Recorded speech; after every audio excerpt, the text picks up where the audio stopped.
I got to know her as Lib Take. That was her handle on TikTok, where she blew up, and Instagram, but she actually has a name. It's Arynne Wexler. Check the spelling, Arynne. She's now a conservative commentator, activist, and content creator extraordinaire. We sat here and talked about so many things. As a Jewish girl, why so many Jews are liberal, why so many Jews don't actually practice their faith, what is wrong with the conservative party, not Republican in her eyes, conservative party, what needs to happen for the next administration if we want to keep this thing going. Also pretty critical of many leaders in the conservative party right now. Also, she's 32 years old. What about all this? Body image issues. And then in the middle of a conversation about what happens to New York City if Zohran Mamdani is elected, the doors blow open. I mean, craziness ensued with Arynne Wexler, AKA Lib Take, and her dog Theo, who is actually the star of the show. Arynne Wexler. Enjoy it with me here on the Sage Steele Show. Is this like part of the show? Yeah, probably. Amazing. It's rolling. Yeah, it's like Joe Rogan, or sorry, not Dana White. I'm kidding. I'm sorry. I hate you too. Why do you guys think that's funny? What is that on purpose? Was that planned? No, I didn't know. That wasn't planned at all. I you're actually a liar. Can't believe I made the joke, but I don't. I feel so bad. She's a liar. I was gonna say it's like Joe Rogan, where you enter the podcast and he's like, they're in the middle of the conversation that obviously started in the green room. And I was saying that here, and I'm like, well, I could be, because I can't help myself. Okay, let me give you an example of a joke I made that will make you realize that I actually can't. Let me just preface this with something my kids remind me of. Jokes are supposed to be funny. Okay? That wasn't. But go ahead. I'm kidding. No, it I know, actually is because I'm a jackass. It's fine. Bringing up the trauma. No, Listen, the trauma. it happens. That's what it is. happens to the best of us. It really does. But I promise you, I actually did not intend to say that. Just to give you a sense of my jokes, Love your brain. I have very close friends who live in Israel who are Ethiopian Jews, and they were part of the missions that airlifted Jews out of Ethiopia back in the early 90s. Whoa. Operation Solomon, or I think they were Operation Moses. And the very first time we met years ago, we were at this youth village that I help out with. It's like for orphans and kids from broken homes in Israel, and most of them are Ethiopian or Russian. And wow. And they work there. And we're at the cafeteria for these kids. It's like a camp, like a camp cafeteria. And it was a holiday, and they said, don't eat anything here. We're going to take you back to our house in the village after and give you Ethiopian food. And I said, oh my God, that's so funny. I didn't know you had food in Ethiopia. And it's an old Billy Crystal joke. Amazing. From Amazing. When Harry Met Sally. Yes. And when I said it, I immediately, my mouth moves faster than my brain sometimes. And I said that, and I was like, in my mind, I'm like, oh my God. I'd met them 20 minutes before. I was like, why did I say that? And What'd they do? It's like a movie. It's like all noise stops, everything pauses. And they look at me and they both break out laughing. Thank they goodness. think it's so funny. And every time we're very close. I just saw them in August when I was in Israel. Yeah. And they told me that they've been telling all their Ethiopian friends, and they all think it's so funny. It's amazing. You know who doesn't think it's funny? White liberal women. 100%. Right? That's an easy one. Ethiopians think it's so funny. Yes. So, oh, exactly. Yeah. Well, white liberal women have gotten very good at telling all of us how we should and should not believe and think. Okay, I forgot a dog was there, and I saw something move here, and I'm like, oh my God, there's a bird in the room. Is he not the perfect? Because he's silent. He's so good. Unlike white liberal women, actually.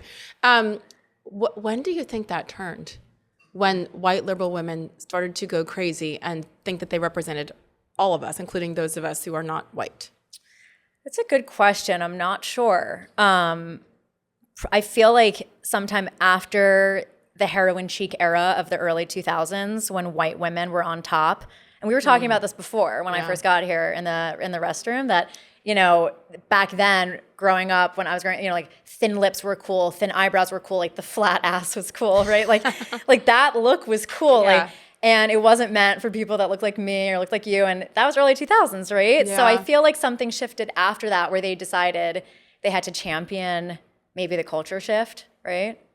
I don't know. I hadn't thought about it either. It was a genuine question. Yeah. It's when did this turn? And feel like they had to literally tell us how to feel. And the DMs I get and the messages and the comments, it's like, How can you think that way? You should this, you should that. And I don't even bother responding anymore because they're nuts if they think that, by typing that out that it's going to change my mind, by the way, right? Yeah. But they've done such damage, like true damage to society, don't you think? Oh, yeah. I mean, do I think liberal white women are more damaging than like Islamic terrorists? Probably, because they want the Islamic terrorists coming in to our countries and excusing them. So it's like the same way that I think the people who use the pronouns who don't actually believe in it, I think they're worse and more mentally ill than the trans people, because I think a lot of people who are trans, I think it's a mental illness. I think you have a chemical imbalance. I feel badly, right? He thinks David has something. Yeah. But it's the people who don't have that imbalance, who don't have that mental illness, who indulge it. I think that's even worse. So they don't have the strength. They don't have the strength to say, wait a minute. Yeah. This isn't right. And you're not going to force me to put he, she in my bio. Yeah. And Rob Henderson has the idea of luxury beliefs. Like, people in poor countries don't have these problems, right? Because they don't have the luxury to have these problems. And it's just like we're at a state as a country where life is Candyland here, and people don't know what to do with that. Well, and that's one of those things too, like until they get out and realize that what they're being fed is true propaganda, they're lies, then how will they know? Because everything set up on social media is, really, really good at teaching only one thing, one side, which is what our responsibility is, which is why you're here, which is why you're a superstar. And actually, I don't think we met in person until, when I say here, meaning in this space, like doing what you're doing for a living and trying to save America. What, and beyond, was it at Dave Rubin's house? I was wondering if it was Dave's. We must have met once, because I remember seeing you over inauguration when I was getting an IV drip in our mutual friend's apartment. And I remember in Ryan's apartment, and I was sitting there with an IV in my vein. I walk in, I'm like, what is happening in this place? We're coming to cheer on America, Trump won, and people are sitting around with like needles in their eyes. I thought it was so fun. I thought it was great. And that New York Magazine cover that came out, the Cruel Kids table. So I don't know if you'd remember, but the quotes were heavily from me in that article. Really? And they set the scene by saying, in this penthouse apartment in Arlington, Arynne Wexler sits with an IV drip. They made it seem like I was hungover. I wasn't drinking over inauguration. I was just exhausted. We were all exhausted, worried about getting germs from the tens of thousands of people that we were at these galas with, right? So that was fun that our friend I met you I think it was the summer. It was last fall, so maybe like a year ago, so before inauguration at Dave's house. I think you're right, it was Dave's house. And Dave Rubin, guys, be friends with Dave Rubin. He has the best parties. He's the best parties. He has the best parties. He's with the best tequila. Yeah, that too. I have a bottle of his upstairs. I haven't opened it yet. I'm like, I'm not worthy quite yet. But he brings together so many unique people with unique perspectives. And that's what he did that night. And of course, I'd seen you online. But then you were still non-Lib Take. Yes, I was. Not Arynne Wexler as your handle. What happened? What happened? I guess to take a step back from why I changed it, I started posting about 2 years ago on TikTok, and I thought, I'll dip my toe in, let's see. And at the time, I thought, let's make it not tied to my name, even though it's obviously my face. But when you Google me, it's not obvious that it's me, because I was working in tech. I was head of business development at a very good tech company. So it wasn't, you have to be really careful with everything that you do when you're at a private company. And I was never private about my beliefs. Everyone at the company knew how I felt. I was known my entire life, even as a 10-year-old girl in New York. I was a lifelong conservative and a very vocal conservative. But when it came to this, I thought let's just experiment. Yeah. TikTok's the place for that. So I came up with a handle, and I thought, I don't think conservative defines me exactly, because I'm very right-wing. We can't say Republican anymore because of the rhinos. MAGA took away the ability to say Republican, which is correct in some ways. But because of that, I couldn't say Republican. I didn't want to say right-wing. And I just generally think of myself as common sense patriotism that tends to fall heavily on the right. And so I thought, I'm non-lib. And also, let's capture people who, if they see conservative, they're going to run away. Yeah, they will. They do. Yeah. So I thought non-Lib Take. I came up with it at the dog park, actually, with friend in the dog park and just threw the handle. It was like let's see where this goes. Like in 2 years, if no one cared, I'll just take the account down. And then the first video did well. And like in a land of like numbers where it's all numbers out of China. So like who knows, but like comparatively it was doing well with all the other numbers on TikTok. And then within 3 weeks, I had my first viral video and everyone in the world knew I was doing this. Yeah. And the next month it was that fast, 3 weeks in, July 2023, end of July, had the video go viral. If you remember, Date Right Stuff at the time was going mega viral, and John McEntee, and I got a message from Buck Sexton saying, just saw your videos, would love to have you on the pod. Actually, his wonderful wife, Carrie, she used to be a producer at Fox. Oh, I didn't know that. She saw the video, sent it to him, and said, I think this girl lives right near us in Miami, and you should have her on your show because she had seen my viral video in New York City talking about being back in New York. And then John saw it, so I was on Date Right Stuff, and we did like a fake date. That was fun. Awesome. Yeah, and I don't know what's happened to that account or to him. I feel like I saw him recently. But it isn't Really? quite as frequent. I know. And before that, and he was on my show like last summer. Oh, and funny. Before that, he was working with Trump, and then Yeah. all kinds of interesting stuff. People are in and out of the space, and people do other ventures. But this is so fast. Yeah, no, it was immediate. 2 years. Yeah, it was pretty immediate the next month, And so anyways, I started with Lib Take, and then I left my job in tech the very beginning of January 2024 because it had gotten big enough on TikTok, but at the time, it's so easy to forget this. Just a year ago, the fact checks that I was getting on social media, the slaps on the wrist from Meta, it was very severe. You had to be really careful. I remember I used to say schmaxine because I didn't want to say vaccine. So I was afraid of tripping the algo. Yeah. And on TikTok, because I went viral and I got to 35K, which is a modest number, but I got there in a couple months, and then I got put in TikTok prison so many times that they just totally shadow banned the account. Like I couldn't edit my profile for a while. It was very clear I was put in a little shadowy corner. And I had proof of concept, and I thought about it like tech, as if it were a company where I thought I clearly have buyers, I have users of my product. Now it's time to do the go-to-market. Now it's time to expand it and to really focus on it, because at the time I had a very full-time job in tech, and I was doing the videos and starting to write op-eds and doing a million things. I'd wake up at 5 a.m. every morning, write an article, do my day job at night, go to the gym, and then try to do a video. It was very busy.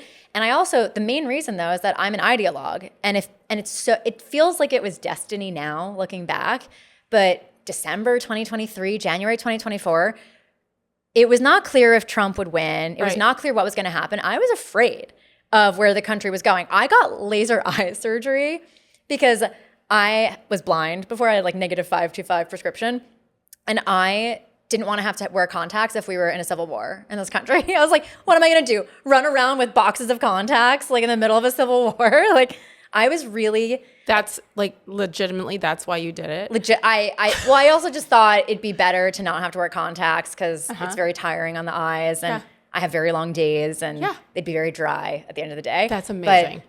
But I did think like I need to be able to be on, maybe it's the Jewish trauma, but got to be ready for anything. So I thought, let's do laser eye surgery. I did LASIK.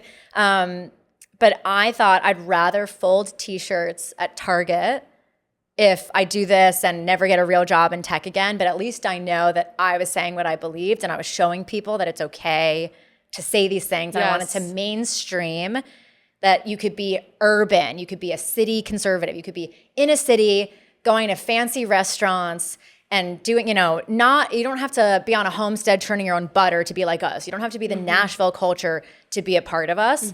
And I don't care about what people look like or what their gender is. Like most of the podcasts I listen to are guys, but that does matter to a lot of people. And I think for a lot of women, seeing someone like me that felt more relatable to them. Like I'm not Christian. I don't really talk about religion on my page. Sometimes I talk about God, but that's not the focus of my page either. So it just became a place for, again, common sense patriotism. And I thought, I'm such an ideologue. I cannot sit by just typing away on my computer in tech when all of this is happening. Like this, I really I really was concerned that civilization was about to fall off a cliff if Trump didn't. And I think we all felt that way. And now that things have stabilized, it's so like think about a year ago today. The fear, true fear. The real fear. Because what is this? Early October. So we were a month away from the election. And things are trending. You're like, okay, fine. But I was scared until even being there in Palm Beach. And, the results came in. And the results came in. And it was like, I still almost didn't believe it. People are celebrating. Yeah. I'm like, are you sure? No, after that, I thought, let's get him to inauguration. Yeah, for sure. Get him to inauguration. How many times did I say that? I'm like, this is actually the most dangerous time because now they realize they've lost control and they will do anything because they already had in July, on July 13th in Butler. And now we know that continues. Yeah. I'm glad that you said that though, because I also had this fear and had these crazy thoughts of, okay, I'm going to sound like the Rosie O'Donnells of the world, right? Like, where am I going to go live? Like, if he didn't win and she won, what do we do? Because to me, it was truly going to be the end of America as we know it and the true freedoms. We had already, like you mentioned, Meta. I mean, that was already to a ridiculous level. It was going to go all out. Yeah. Borders completely open as if they, weren't already open enough. Like, to me, we were that close to disaster. Well, think about how different things are less than a year later. Yeah.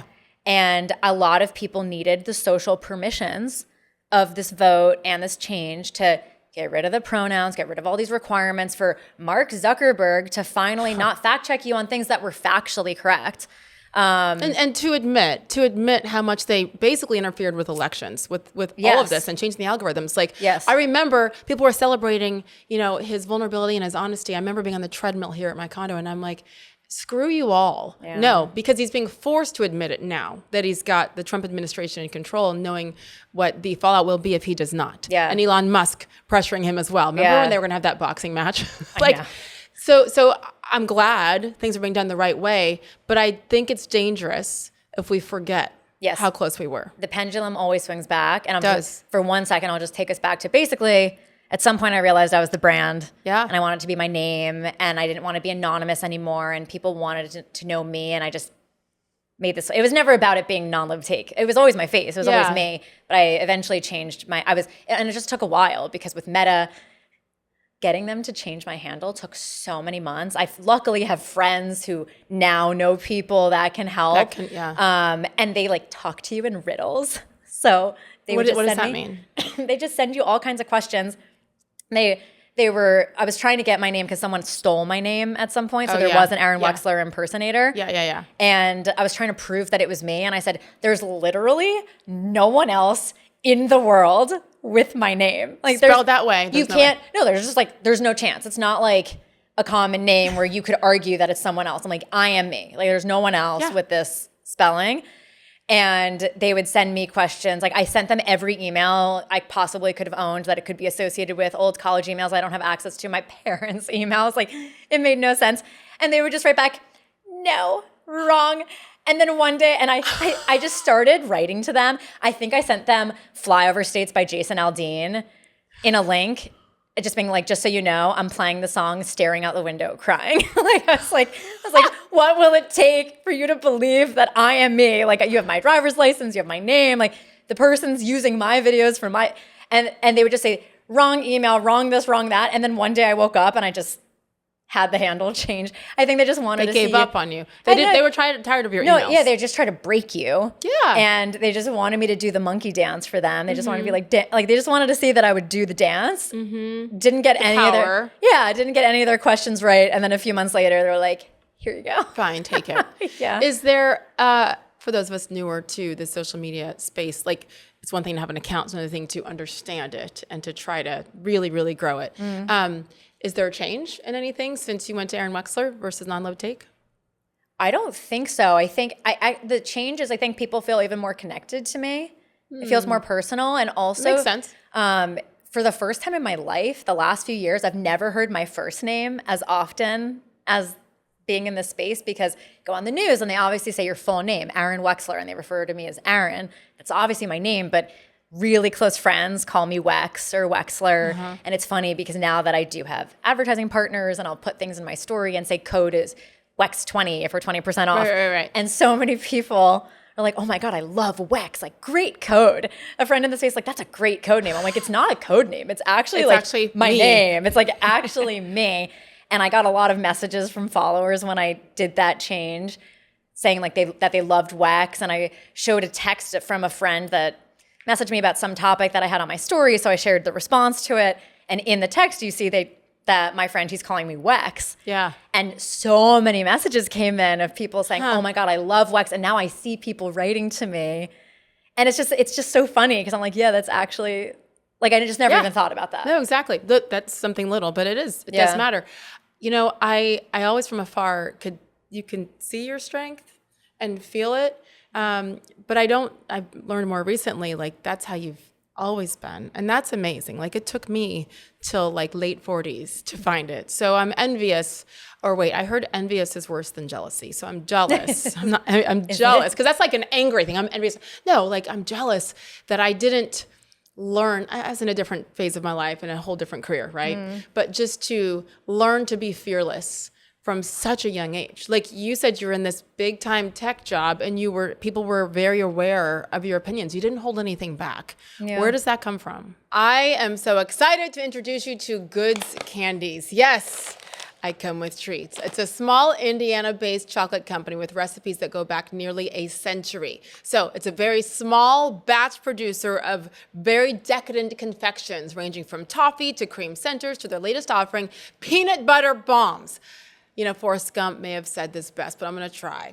Life is like a box of chocolates, and I have one here, but Goods Candies wants you to make sure you know what you're getting. Its cream centers each have a very unique design. I'm going to open this in a second, so you're going to always know what's waiting inside. All varieties are offered in milk and dark. I take all of them. So for our business listeners, Goods Candies offers customized chocolate bar gift boxes, and these aren't customized wrappers like you get at the bank. Trust me. These are customized chocolate bars that can include your logo, a special message, whatever you'd like. They are the perfect client gift, and Goods Candies can handle all the shipping for you. Before I give you their website info, I'm going to open this little box. Take a look at this. First of all, it feels like it's 10 pounds. I meant it when I said decadent confections. And the smell is incredible. So the website, www.goodscandies.com. Viewers can save 20% through the end of the year with the promo code SAGE. Spell my name, S-A-G-E. So place your order online or reach out to Goods Candies at goodscandies.com with questions. Again, www.goodscandies.com. Enjoy, as I'm about to. I think it's the way God wired me. To me, this is the easier path. Because I've always gotten that comment. When I was in high school, I was at this hoity-toity prep school in New York City that I loved. I begged my parents to let me go there. And it's like a Gossip Girl kind of a high school. And they put me on a diversity panel for middle schoolers. They had a kid on financial aid. It was a very expensive school. A really tall kid, a religiously different kid, a Jain. It's like a type, offshoot of a like Hinduism kind of. And then a lesbian.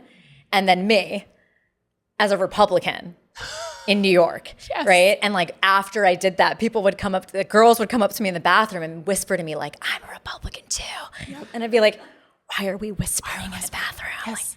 Like, but I asked my parents to take me to learn how to go shooting when I was in high school. And everyone knew, like I realized before cancel culture that the way to never be canceled is to just be open with who you are. Yeah. Because there's no gotcha. Mm-hmm. But it wasn't easy. Mm-hmm. And then I really forced myself to go out of my comfort zone. I worked on a trading floor right out of school. And that wasn't my personality. My personality is not, like I'm obviously a very type A kind of person. Yep. And so to be on a trading floor where you can't be a perfectionist and things, you're just flying by the seat of your pants all the time. And I was doing trading, not sales. Like I had risk on my book. I was, everyone on the team, the global team, including my competitor in London, we could see exactly to the penny how much I was making or losing every second of the day. And doing something like that was, it hardens you, right? It's like the calluses on you mentally that makes you stronger. And then I also started going to national parks, and I went with someone I was dating at the time, 2016 for the first time, fell in love with the parks in the US. And then after we broke up, I thought, I still want to do this. Like, I love this. And I don't want other people to I'm not going to wait for other people to realize this is a great thing. So I just started doing it on my own. And it was very scary. You're going to the middle of nowhere with no cell service by yourself to go hiking.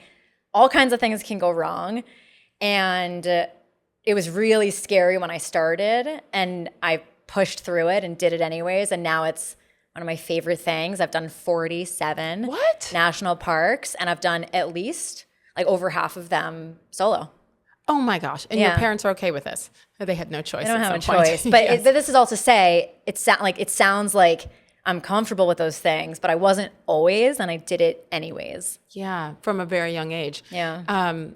I have 56 questions already just about the last 2 minutes that you've talked about. But going back to that diversity panel. Yeah. As a middle schooler, were you nervous? No. I thought it was great. And I thought, I've never cared about being in the majority. And I actually think this is what the right gets wrong sometimes, this idea that we're the silent majority. Mm-hmm. I don't think you have to be the majority to be right. I think oftentimes the right side of history is not in the majority. Mm-hmm. And it doesn't mean it's not hard socially, especially when I was in high school, middle school. Like there were things that were very tough. Even today, we're dealing with a lot of changes in the movement. And there are things that are deeply unpopular to say.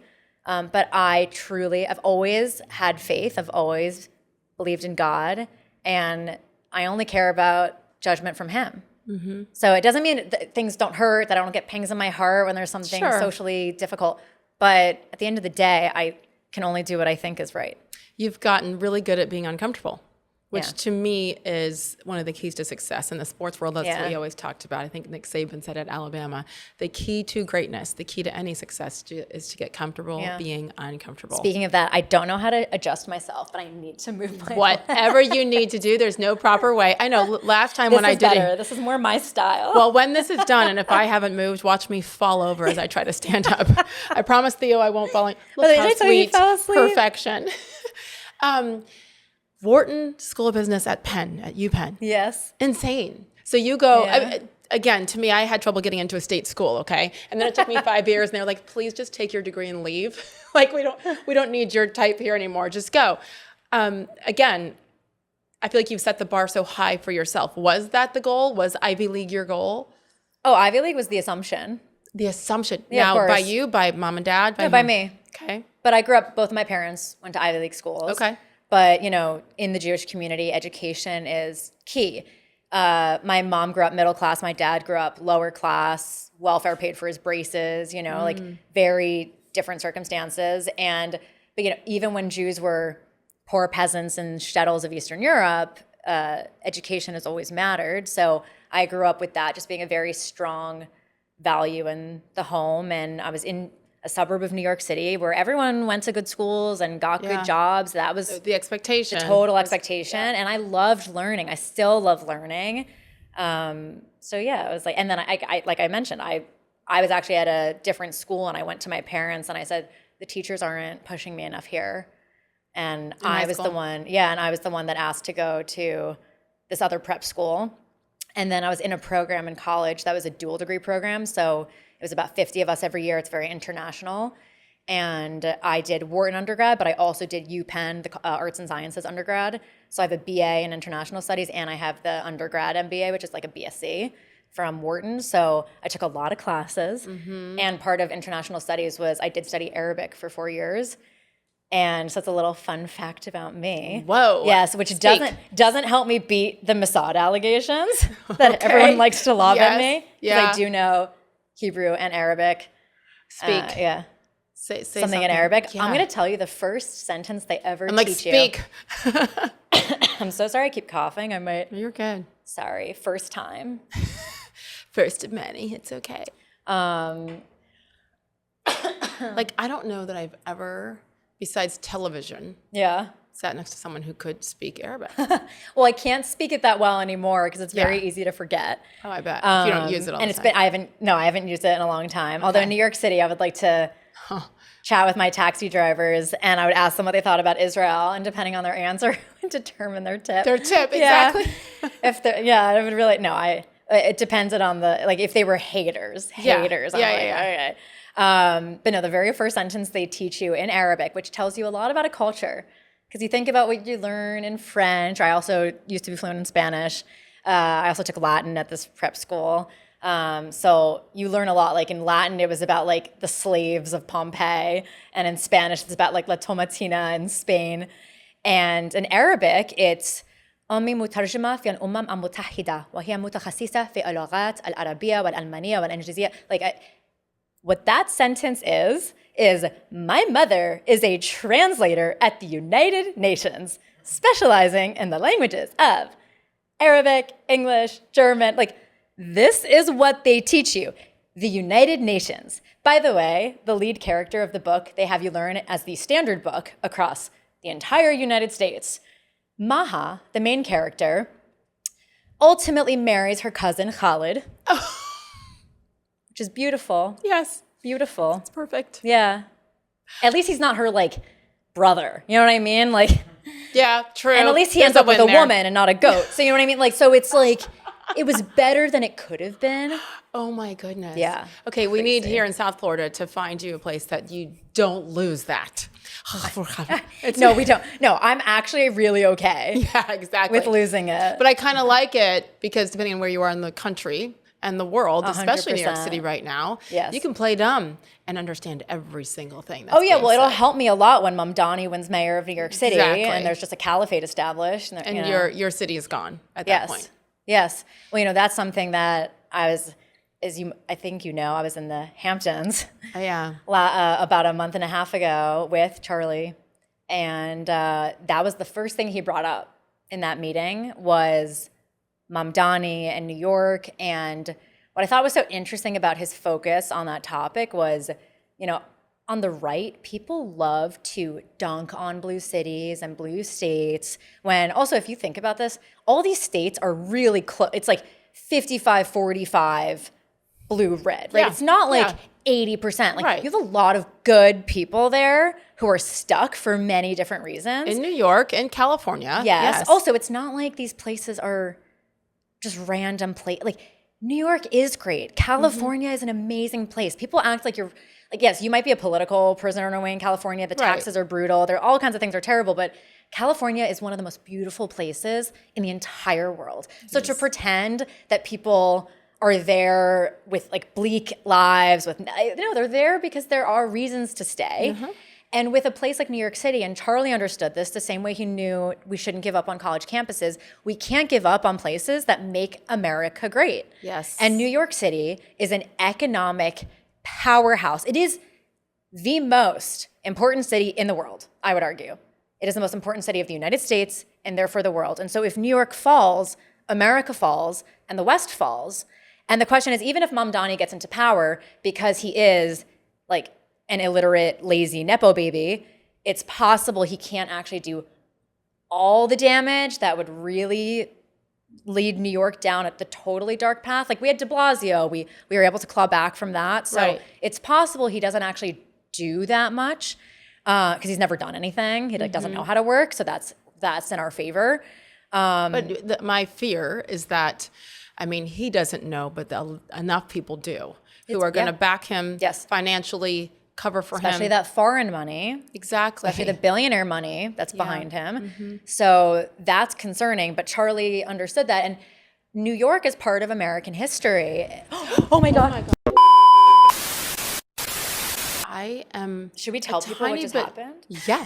I'm a tiny bit more on edge in general, which is why when the winds picked up here in Fort Lauderdale, and apparently there's the lock on the bottom of this door does not work.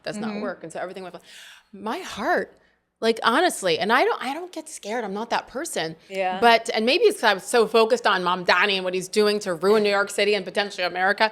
Like that made me go, someone is coming in and attacking. Maybe it's darker than that I got to tell you, after what happened to Charlie, I that night had a FaceTime request with all three of my kids. They wanted to sit down with me and have a chat. Yeah. And they said, we don't want you doing this anymore, Mom. We don't. It's not worth it. And I listened, obviously, because I understand that fear. And it is something that, we all need to be a little bit more aware, maybe, security-wise. You take a risk when you go out there and say what you want to say, you know? So I'm going to blame that reaction on that, but it scared the crap out of me. I feel like there are a lot of people scared. There are a lot of people scared into silence, maybe more so than before. A lot of people scared because of what you're on the brink of in New York City again. Like this fear, it's different from a year ago. Yeah. It's different. Yes. In so many ways, I feel like as things have gotten stabler with Trump in office, so many things have unwound at the same time.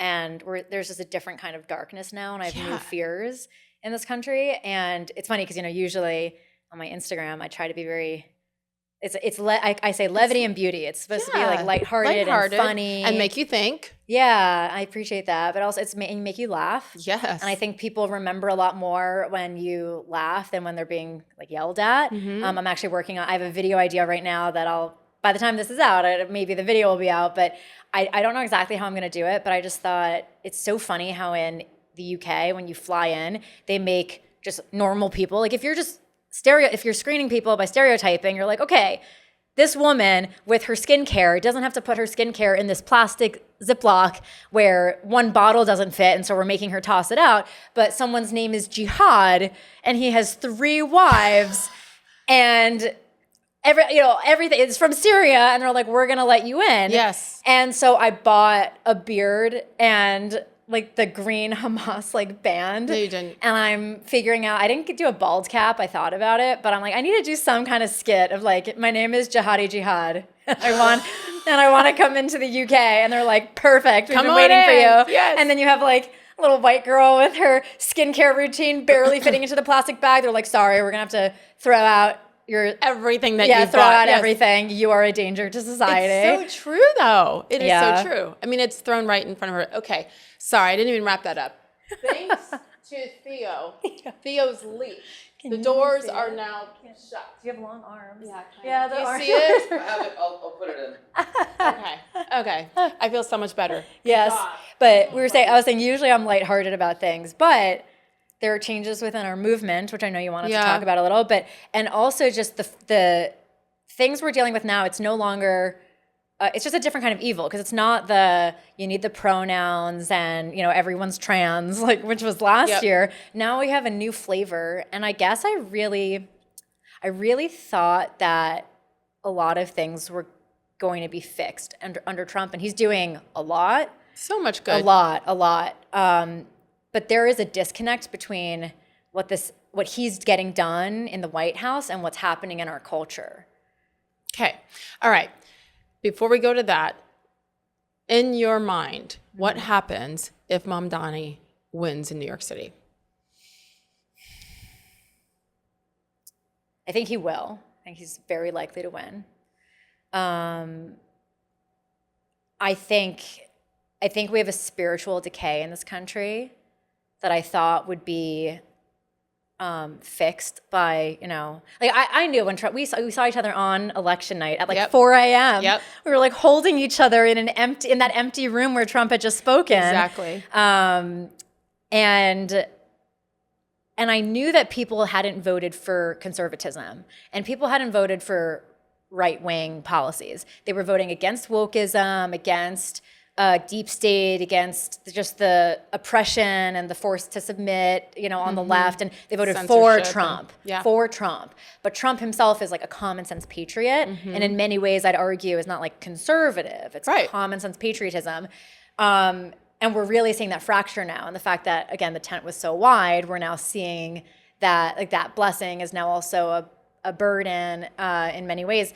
So with all that said, I think we're in a really tough spot where people just feel very disaffected and they just want change. So it's not that Mamdani is so far left and Muslim that they want him. It's the fact that, you know, living in New York City is expensive and things are hard and they haven't gotten better for people. And Mamdani comes in and he's just the new thing. Yeah. But that's dangerous and people aren't being thoughtful.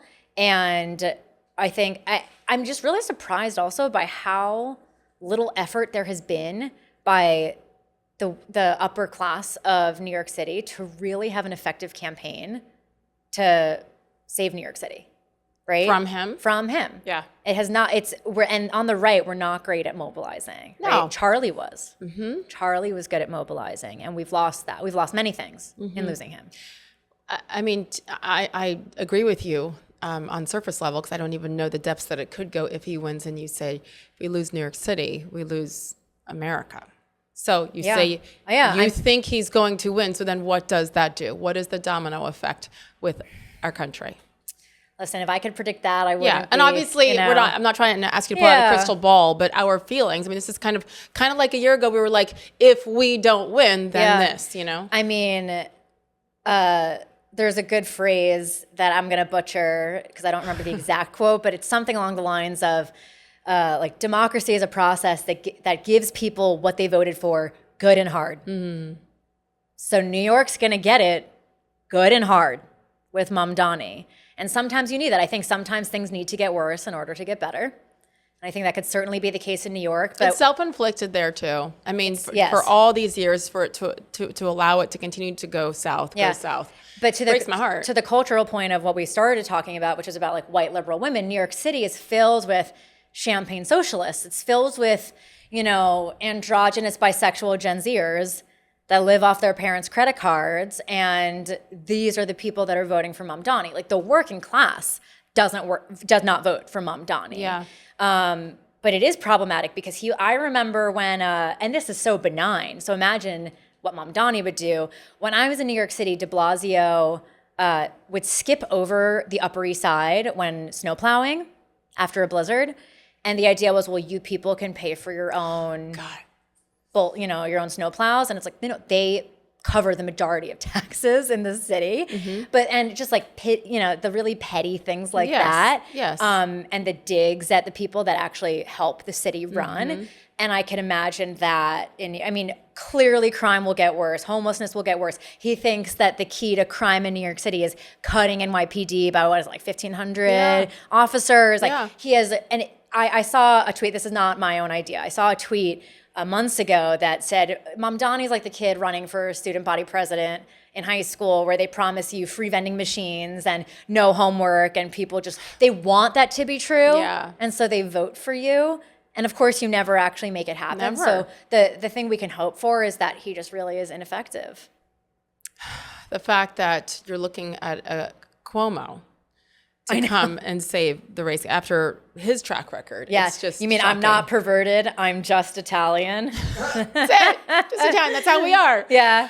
I don't know that I fully understand what happened in the Hamptons. You referred to it earlier. And if you would, take us on a deep dive of what happened in the fallout after. Only because I don't want this to be the focus of what people take away from this episode, and also because something I shared on Twitter, and one of the few statements I've made about this in general is a quote I shared with Charlie that he had actually never heard, which is surprising because he knows so much. Everything. He knew so much about so many things. So I felt honored. I was like, I get to be the one to tell you this. We were actually talking about the comment that was in his letter to Bibi, where he was saying, like, Israel should have a press secretary like a Caroline Levitt to just answer questions every day, like all the lies. And I told him this quote, which is, the Jew hater doesn't ask the Jew to turn out their pockets because they really believe the Jew stole.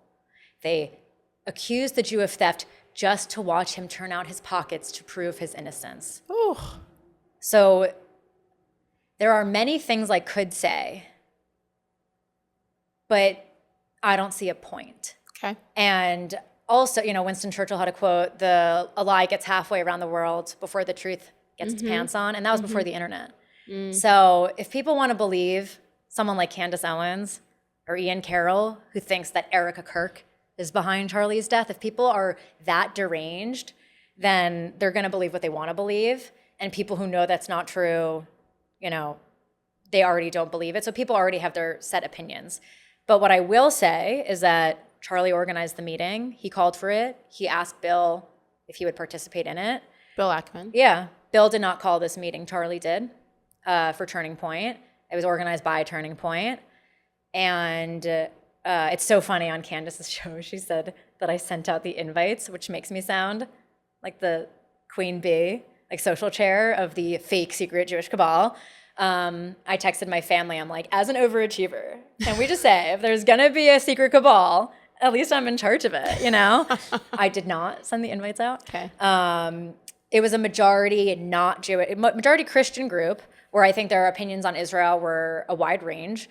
The first topic we talked about was Mamdani because the topic of the entire retreat was called Save the West. And to be honest, Charlie, like the way he set up the event, it was a little unclear what he was trying to get out of it. I knew a little after it that he was looking to see how people would do, and I think Bill actually mentioned this in his tweet, so I'm not saying anything new here, but not that people like listen, like, again, people didn't even listen to Bill's tweet, which was entirely accurate, but he mentioned that Charlie wanted to multiply himself to go on campuses for this campus tour, and he wanted to see how people would handle, debate and the responses they'd be able to have.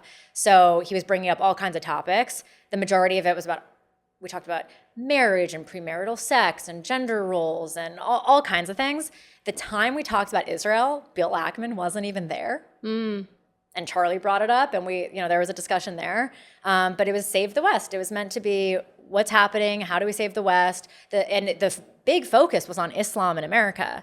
And again, the majority of the group was Christians who had a wide range of opinions on Israel because they did not come out with their attendance. I won't give any names of people who were there because I'm not a rat and I'm not a snitch and I have integrity. But I will say there were people there that are household names that everyone watching this would know who claim to be, proponents of truth and, truth warriors and so brave for always standing up for, the truth and the right values. And they just watched as someone from the event, or I don't know who, hung the Jews out to dry from that event and never came out, because these are household names that could come out and say, well, I was there. This wasn't a Jewish intervention. This wasn't a Jewish event. I was there. Bill Ackman wasn't in the room when Charlie brought up Israel. How could it be? Bill didn't even talk about Israel. Bill, the main topic with him was we had a discussion that was really interesting around the housing crisis in America. And he and Charlie had different ideas, and Charlie's stance was, I just believe that the American dream should include people being able to buy homes, and Bill made his point, which I actually tend to agree with, which is just keeping that concept because it was the American dream isn't necessarily true, and the idea that people want the flexibility and rent affords you capital to put in other places. Like, I don't know that investing in a house is actually the best investment practice at this point. I thought that was a really good debate. It wasn't even a debate. That was just a discussion. Yeah. It was like a fireside chat. Yeah. And that's what Bill was in for that day. But yeah, I definitely look at the people that said nothing and see that very differently because they claim to champion, again, the truth and to be brave. And they certainly aren't doing that. Why do you think? Well, of course, it's the same reason that Megyn Kelly won't denounce Candace or Tucker, because people want their audiences and they want their clicks and they just want to stay popular. And they did something that, yes, might have been unpopular with the left, but you knew it was popular with the right. And we're seeing that a lot right now. So people understand what it means to go against someone with a large audience. Like I had no idea that any of this information would even come out. I never posted about it, never said anything, never got a photo with Charlie. Like I had meals with him, we talked, but this was an off the record meeting. But how should I say this? When it did come out, I thought Candace has a cult following. She's convincing people I'm part of a cabal that did kill Charlie. And so my life is now at risk because her followers are so deranged. And there are people who were there who won't say this was not that. And we have most of the movement. I just posted yesterday a video version of something I wrote on my Substack about the problem with Megyn Kelly right now. And it's a very risky thing to do. And I don't like influencer drama. I don't do, people will throw lobs at me sometimes. I never respond, ever. That's not what I'm here to do.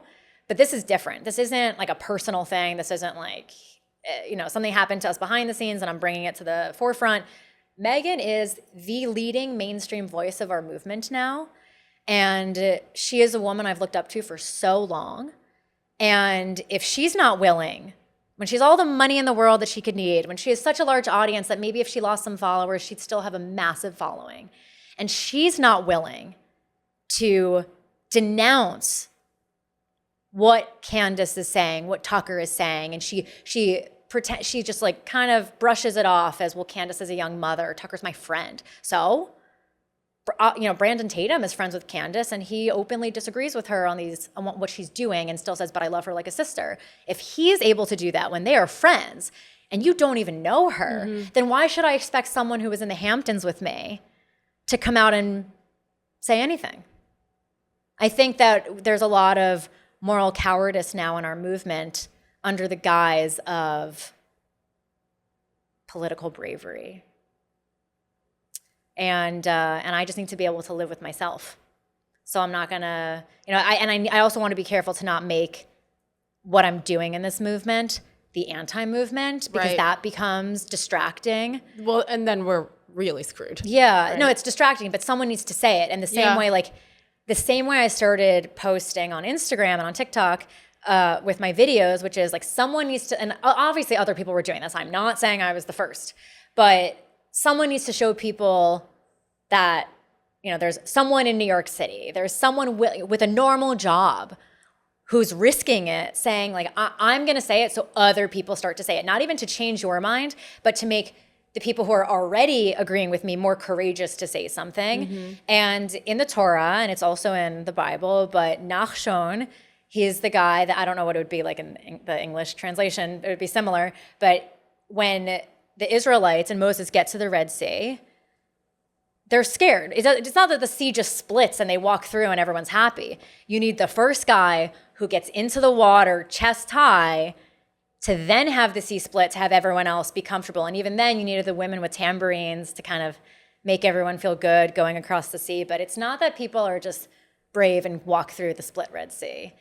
I know there are a lot of conflicts in the space with people who are longtime friends of Megyn who might not necessarily agree with what she's doing now and like her silence. And I think her silence is very dangerous because Megyn's very smart. So we can't expect better from people like her, and we need her to lead the movement back towards honesty and truth and integrity, because I know she has those qualities. Specifically, what would you like her to speak up about? She is not calling out the crazy voices in the movement, and it's a problem. She is platforming people who spread blatant lies on the internet at this point. She's Glenn Greenwald. We're not just talking about Tucker and Candace. It's Glenn Greenwald. I remember when she had Jason Whitlock on a while ago, doesn't push back on a lot of things he says. That's not the Megyn that I know. Why is she not pushing back on that anymore? She's miraculously incurious about what Candace is saying. Miraculously incurious. Miraculously incurious about what Candace Owens is saying on her show while calling her brilliant. Now, here's the thing. Megyn could say, because you and I get this, I said to you, I haven't watched your show in a while because we're all very busy. We don't have time to watch everything because we're creating it, right? But if Megyn's going to call someone like Candace brilliant, which she did a month ago, this is not a clip from even 6 months ago. 1 month ago, she called Candace Owens brilliant. So if you're going to say that, then shouldn't you know what Candace is saying? But then you're going to claim you haven't seen the show, so then don't call her brilliant, right? That's just the Megyn that I know when she wasn't in independent media, which, by the way, she now claims is more bulletproof and has more integrity than mainstream media, which I would argue is so not the case anymore. We see, like you and I both see the incentives for people in independent media, and I think it's even more vulnerable to being swayed in a lot of directions, even than mainstream media. And also Megyn's show now, like a Red Seat Ventures, the people that do her ads, is now owned by Fox. So she's kind of back to mainstream, but we don't talk about that. But she claims that she's more independent. She isn't looking into what people are saying.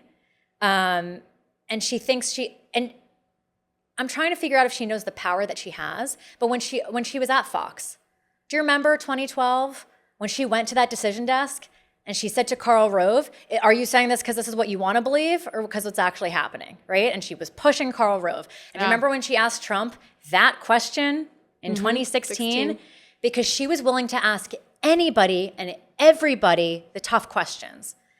And now I see her just lobbing softballs at people all the time. And why? Why does she do that? Because that's not the Megyn Kelly that I know. I expect nothing from people like Tucker, from Candace. I don't think they have any integrity. I don't think they really have intellect. So I can't expect anything from them. But for Megyn Kelly, sure, I expect stuff from her. And we need her. We need her leading our movement. And the danger now is she's very mainstream. She's always been mainstream with good reason. And sorry, I feel like in this serious moment, Theo's butt is like at the camera. We love and always need Theo. But do you know her? Have you met her? no, I don't know her. Have you contacted her about this? Like, to me, I don't see why but I don't presume that, like, you know what I don't like? I don't like when small accounts on Twitter do things like, Megyn Kelly, please have me on your show, or like this XYZ, have me on your show. I know. I'm not doing that. I'm trying to show that I'm willing to say this because maybe it will affect some advertisers. Maybe it will affect, someone reached out to me about doing someone's show this week. And I said, well, they're close with Megyn, and I just posted this, and I don't want to put them in a tough spot. But this is too serious right now. Like, this is about, it's like the Jew hatred to me is the outcome of all the other problems that this is feeding, which is like Tucker Carlson. If you listen to what he said at the Turning Point event this summer, it sounded no different than just being a pro-life Marxist. You're peddling a victim mentality. You're telling people they should blame everyone else for their problems. It's not it's not the right-wing movement of get out of your mom's basement, iron your shirt, go to your job, be proud of what you do, get married even if and have kids even if you don't think you could afford it yet. Like, that was the spirit of our movement just 2 years ago. And now it's turned into, I'm going to blame everything on the global elites and women and the Jews. I just think that, first of all, I've heard you say many times how much you've always really looked up to her. And you're brilliant. She's brilliant. The conversation is what needs to happen, in my opinion. I don't know. Yeah. I don't know how to But I find it interesting. She totally changed it. She totally changed the guests she had. I used to listen to her every day up until a month ago. I listened to her every morning when I'd walk a month ago. So we're taping this on the 1 month anniversary of Charlie's murder. So right around that time, that's when you stopped?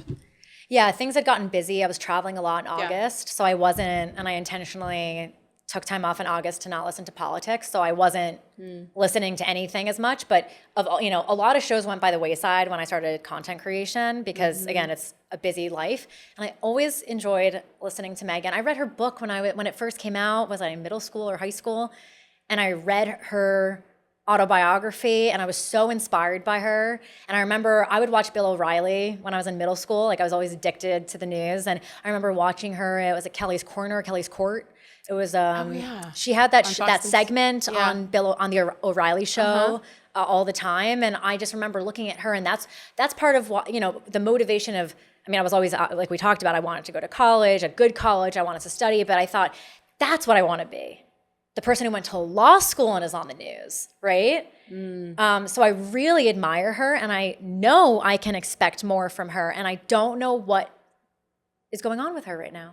I don't. And we need to say, and there's a way to be gentle about it, but I don't agree with the approach of pussyfooting around this issue where people think, oh, well, if I'm just like, it won't do any good because if we push her too hard, no, we've already lost her. She's calling Candace Owens brilliant. She won't call out her friend Tucker, and she had a real mask off moment with her sit down with the Fifth Column. I like their pod too. I do listen to them. And I've met a couple of them in New York. And I like them because they're like kind of like weird libertarians. So I like to listen to them because I think some of their takes are it's just so different than what you and I hear and think about all the time. And it's nice to get a sample of what other people are thinking that aren't like on the left. And they were asking her about Tucker, and she said, Tucker's a dear friend. He's not an anti-Semite. By the way, she won't say why he's not. Declaring someone is not something does not actually make that true. But okay. She says, he's not an anti-Semite, but I don't care. I don't care. And that moment, that I don't care, the way she said it, that to me was the real reveal of, no, you actually just don't care if he's an anti-Semite. And you could say, like, again, Brandon Tatum does a great job of saying, Candace is like my sister, but I think she's totally off here. And I think this is bad, right? And I don't know why Megyn can't do that with her friend. This speaks to a bigger issue, I think, a bigger problem in general with the party and the turn that it seems to have taken really since the election last November. And I don't even know how to fully describe it. What's the why behind the change? And maybe you know, what is the best way to describe where we are today as the conservative MAGA movement? Yeah, well, I say we, right? So weird. Yeah, I mean, I think I said this to you before, which is the left said, we're going to be really crazy. And the right said, hold my beer, right? Mm-hmm. Like that's what's going on right now. I think I think the left went so extreme in one direction that we've swung all the way in the other. So it used to be that, like white men were the cause of every problem, but now it's that white men are the most persecuted people on earth, which is in itself also laughable, like to say that, right? Both of those are extremes, right? Do I think there's a war on white men? Of course. Mm-hmm. I've been one of the advocates for men. I've been the one saying to stop blaming white men for things. But it doesn't mean we should pretend that they're like the biggest victims in the world. And also, what is that victim mentality? Yeah. That is spiritually leftist. What are we doing? And it does feel like the way you asked the why. The why, I think that we have there's a spiritual malaise, which in our party is starting to be masked by possibly fake spirituality by some people. And what you can never tell what's in someone's heart. I can't tell you that someone does or doesn't believe in something. But I feel like you kind of know when something's genuine and when it's not, and we're using something as an excuse. And I have a lot of friends on the right, a lot of Christian friends who are having a really hard time right now dealing with this rift within Christianity also in our movement. I don't know who guides us through this, but in the way that I think the left wanted people to be very mentally weak, there's something happening now where there are people taking advantage of our movement. And I say they're not really right wing, right? Like Tucker Carlson at this point is a pro-life Marxist. He doesn't sound any different than the ends of the horseshoe have gotten very fat. And he sounds really no different than someone all the way on the left, except on one end, someone thinks that it's okay to kill a baby that's 8 months in the womb. And on the other end, they think plan B is murder. And those are the extremes. But everything else they're kind of agreeing with. And you see this all the time on the internet now, right? Why am I agreeing with Marjorie Taylor Greene and Mehdi Hassan? It's well, why do you think that is, right? Yeah. But the way the left wanted people to be mentally weak, there are these forces that, and some people, like my Christian friends might say it's satanic or demonic. In Judaism, we have our concepts are a bit different than that. But it's the idea that there are people taking advantage and they want people to be, I'm calling it, I don't know if this is the term I'll stick with, but the other day I said, it's they want us to be spiritually obese, unhealthy, grotesque, not in control. There's something spiritual right now. That honestly feels darker than where we were a year ago. And on the other hand, you have, total 150, 200,000 people a month ago, 3 weeks ago at Charlie Kirk's service, where there really is, I feel it at airports and at restaurants, and more strangers than ever coming up with tears in their eyes saying, okay, this moment, that terrible thing that happened and what's come from it has made me want to open my Bible and want to dig in deeper and actually pray, right? So you have the revival is what it's being called. Mm-hmm. And yes, Christianity, but faith in general is what it feels like. Yeah. You feel that part too, 100%, right? 100%. And so 100%. What's that balance? How do you It's a very strong source of light with a very strong source of dark right now, right? I feel like Charlie was that person when you say who's going to guide us through. He was in so many ways, and I don't know that it was fully appreciated or looked at that way, that he was the one until he was gone. So who is that person? And I know I'm not asking for a name per se, but in general, what is the party as a whole? What do we all do? There's at least 77 million of us, right? Yeah. What do we as a whole do to try to stop the splinter and bring people back together, because a year ago, that's really what it felt like.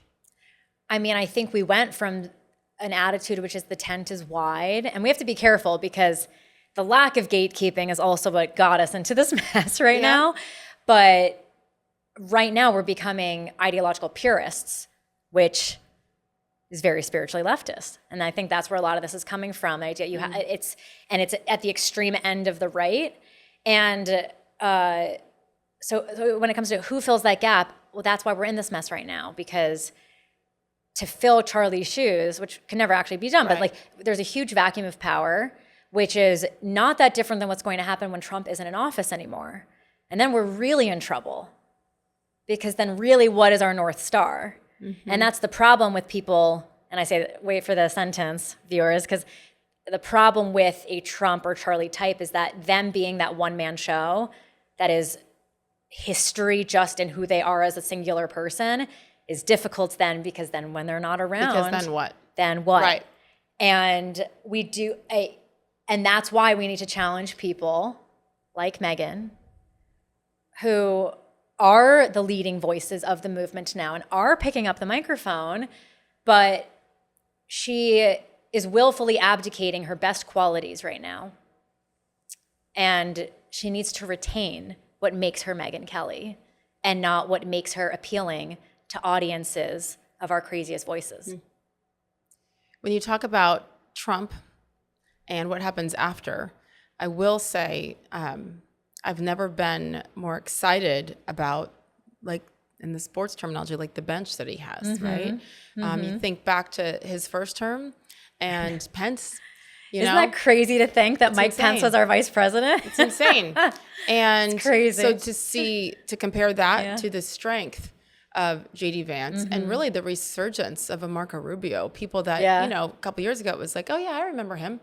And of course, Tulsi Gabbard and the very diverse, unique cabinet that he has put together while acknowledging his failures the first time.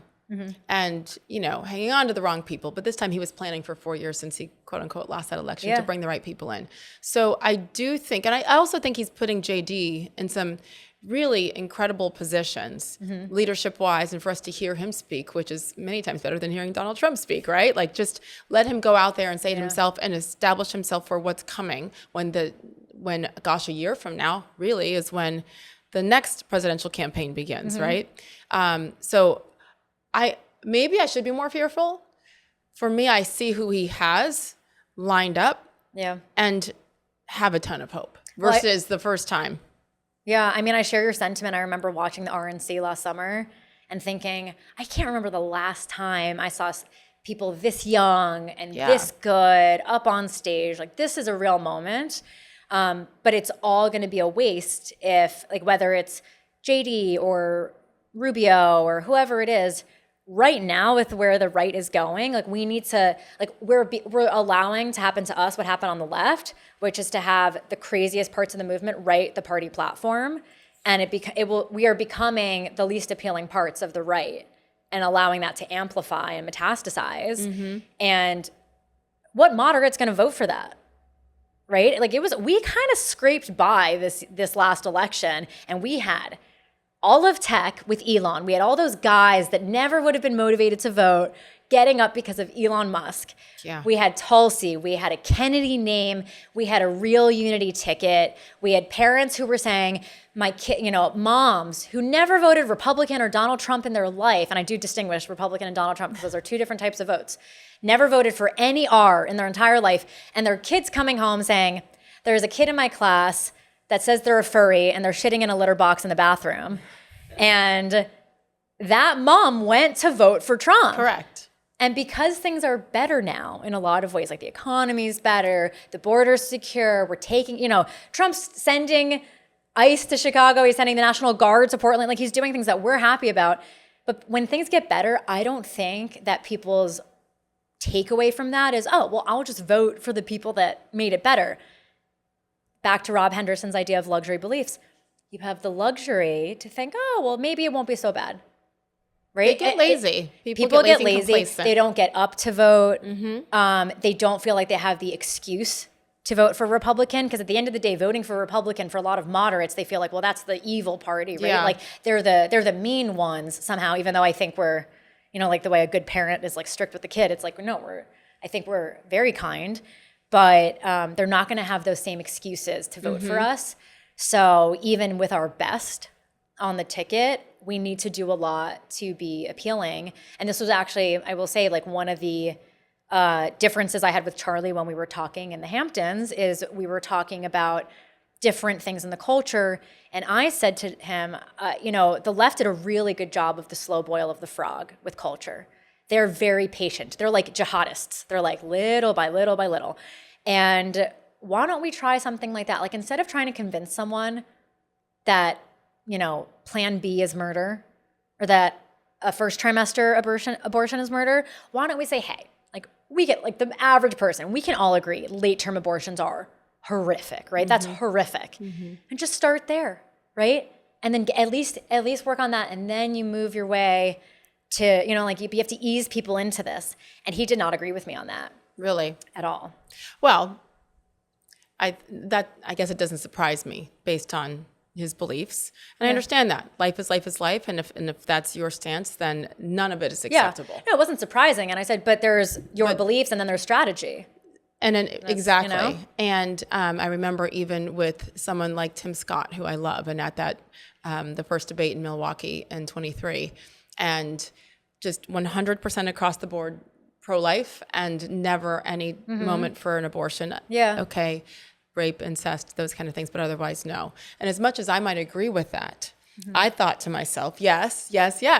And that is not going to win over those people in the middle who, frankly, we need in order to get into the White House. And so it is strategic and it is painful and it is somewhat of a negotiation, right, with your voters. But it's also not asking someone to denounce their belief. You don't have to say it somehow means that you're okay with the rest. Right. It just means that, like, do you want to save, it's like you're saving all the babies or none of them? Like, why don't you save some babies then, right? Like, why is that not the goal? Instead of so black and white. Yeah, because also, like, with that attitude, it's not working. It's not convincing the people who agree with you already agree with you. That's a lot of the right. The way we talk to people, it's like, I've been saying for a long time, it's not that facts don't care about your feelings, it's that feelings don't care about the facts. People feel how they want to feel and they find the information to justify however they feel. I don't think, no one voted for Donald Trump because someone showed them stats on the border and they thought, oh, like, I guess the border crisis really is bad. No, they saw illegals covering their streets, right? And that's how they knew we had a border problem. They had crime in their cities. And that's how they knew things were bad. People feel things. And on the right, we think about things in certain ways because facts, until I think fairly recently, and now I do think things are changing, facts are what win us over. And we presume that a moderate or someone on the left will appreciate the same argument, but we have to go to them with how they think about things if we want to reach them. Have you thought about being a strategist? Have you thought about, enough people in Washington, D.C., really, especially with your demographic, as a 32-year-old, beautiful, brilliant, Ivy League graduate, influencer, proud Jew. Thank you. You forgot hilarious, though. I mean, first and foremost, that's obvious. Yes. Good mama. He's like, she thinks she's funny. That's why he looked up. He was I have to hear all the jokes. By the way, he does hear all the jokes before anyone else. So. Is that why he's asleep right now, right? Kidding. See, I'm funny, too. That was good. That was kidding.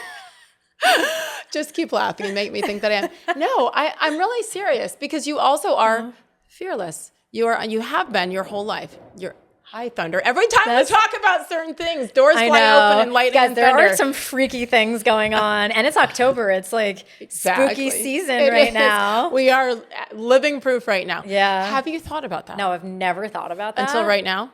Yeah, Think. I don't know. I honestly, I've been to, I'm from New York, so I'd go to DC as a kid. I'd visit. I'd go in after college to visit friends, do a kind of weekend trip. That was easy.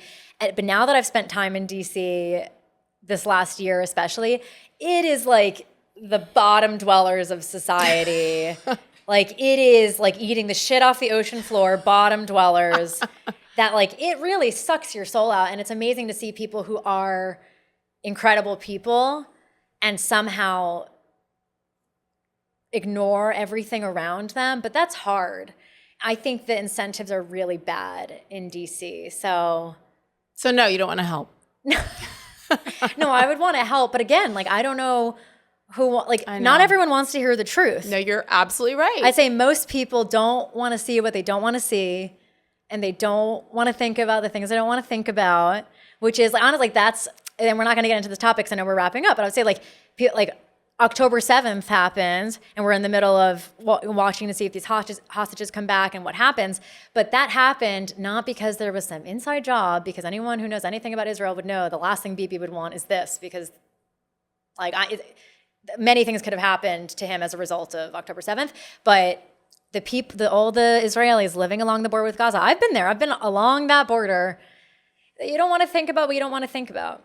You know, we would joke, oh, like they're building tunnels underneath. Like you'd hear bang. My friends who live down there, they'd be like, we hear banging at night. We're like, hope it's not a terrorist about to like pop up into our kitchen, you know? Like, but in general, it's true in America too.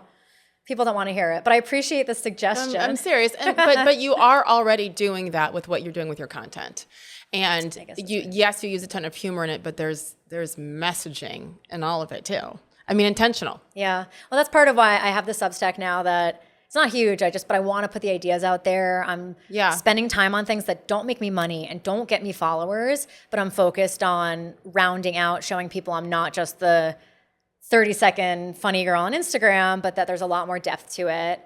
And I'm really enjoying the fact that I have a platform where I get to just and the fact that it has evolved so fast to this level is awesome. This is a question I've always wanted to ask a Jewish friend who is conservative. Yeah. Because I don't know many of you.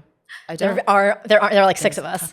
I know. Well, there's 7 with my skin color who are conservatives too. So total, we could take over the world combined. My best friend from college, love her 2 pieces, Jewish, as liberal as they get. I know. And I've asked, I've challenged a little bit. I don't know that she knows why she is either. I mean, it's just expected. And what is that? Why? Why are Jews liberal? Norman Puthertz wrote a book on this a long time ago. We are the dumbest smart people on earth. Okay. First.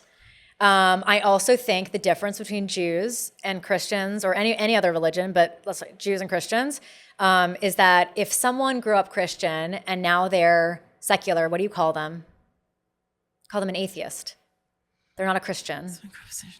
If someone's not practicing and they don't believe in Jesus, and they don't believe in God, they're not Christian. Like they're an atheist in society. They're a secular, whatever.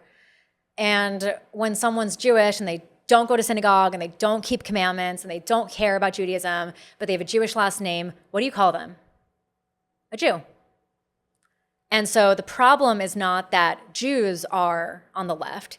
Orthodox Jews overwhelmingly are right-wing. They overwhelmingly voted for Trump, right? I became more religious when I was younger for many reasons. I felt very connected to Judaism, all kinds of stuff. But the first time I started going to an Orthodox synagogue was because my family's conservative synagogue, which is kind of like the middle one, we would clear a Kiddush table in 5 minutes. The rabbi would be crying about something political, and we were like, this is ridiculous. We don't feel comfortable here. Let's go to the synagogue with our friends who share our values, right? Because like the house of worship should be a place about values, whether it's religious or political, because political, they feed each other, right? So religious Jews are right-wing, but unfortunately, most people are secular. And I generally, in the Torah, it says that God promises to make us as numerous as stars in the sky. And I've never taken that, what we call pasuk, but I've never taken that sentence literally. And I've always understood it to be that people would always know the Jewish people and we'd always be represented as stars in the sky, not in numbers of population, but just in being known around the world. And so that is why people think about Jews as liberals. I'm blown away though by the number of Jewish friends that I have who maybe high holidays, but that's it. there's no practicing. And hello, Christians, Catholics, absolutely. I just think for the Jewish culture in general, it's shocking to me, especially in this country, the numbers that really don't know why they're Jewish, don't know why they call themselves that. I think it's so crazy because when I think about how I'm sitting here and the thousands of years that my ancestors went through of persecution. I messaged someone recently, I have a friend in the space who's also very concerned about the Jew hate. And I said to him, I said, the nation of Israel always lives. And what a blessing that we get to be strong for everyone else because we've had the easiest lives. So it's not fun and I don't sleep anymore, but I think I'm earning my stripes a Jew today. Oh my goodness, you are. Ouch, right? And watch your back at the same time because when you do speak up, and that's for anybody, I don't mean that literally because you're Jewish, but in general, it is scary and it is easier to stay quiet, which is why I'm so glad that you're not. You're also, because you're so funny, I mean, your stand-up stuff. Like, what the heck? When did you start that? It's so recent. I had it scheduled for September 15th, my very first one, which was obviously just a few days after Charlie. And I debated canceling. And I spoke to a friend in the space, Michael Malice, and he made a very funny joke. We talked on the 10th and the 11th, and he went on, I think it was Gutfeld on the 11th, and he said, well, and I had all these 9/11 jokes prepared, but now they just seem in bad taste. Goodness gracious. But he made the point to me. He said, when you're a comic, you do it anyways. You do it anyways. And I also thought because what I'm making jokes about is the truth and it's getting to the truth. Because that's what comedy is, right? Comedy is the last bastion of free speech of every society, right? Like even in kingdoms in the Middle Ages where you couldn't say anything against the king, the jesters could, right? And not always, and sometimes they got killed, but that was still the final place for truth. And what I talk about, and I think it's another way to connect with people because right now on my Instagram, you look at it and you think she's a right-wing influencer, but how interesting if you see me on a stand-up stage and your guard isn't up. When you make people laugh, they're laughing, and by laughing, they're agreeing with you before they realize that they maybe shouldn't be, that socially they shouldn't be laughing at what you're saying, and that's what makes it so powerful. So in Charlie's memory and his honor, I did it. Yeah, I'm so glad you did, which does take strength also, but what would he say? We all know, and I knew him not nearly as well as you. No, I did not know him well. I didn't know him well. I'm not claiming that. You had probably more deep talks with him than I did, which I wish I could have. And the moments I'll never forget, and super grateful that he gave me an opportunity in so many ways, right? To talk about my faith and just get up and speak and talk. But no, it does take courage to keep on going, and that's what he would have wanted you to do. I think in general though, like what you're saying is so important, yes, but it's also what you're doing. Like even if people aren't listening to what you're doing, you're still out there. You're still doing your thing. You're still smiling. You're forcing it. In some ways, I appreciate that. Yeah, and I'm like, I'm trying to do it much more often now, like once a week, and I'm waiting for the time I just bomb. Like you need to go out there and have no one laugh at literally anything you could say, and you just muscle through it anyways. You know, like that's. I've always liked to entertain and make people think. And, you know, like I told you that we started this by saying the first thing I said to my new friends who were Ethiopian is, oh, that's so funny. I didn't know you have food in Ethiopia, right? Like, but I think it's a new way for us to, you know, the late night controlled culture, which controlled politics for over 2 decades. And the right's getting a little unfunny. There's still lots of funny people, but we're getting like very serious about some things. And we need to stay funny, you know? Like people are tired of being angry. People are tired in general. Life is full of friction.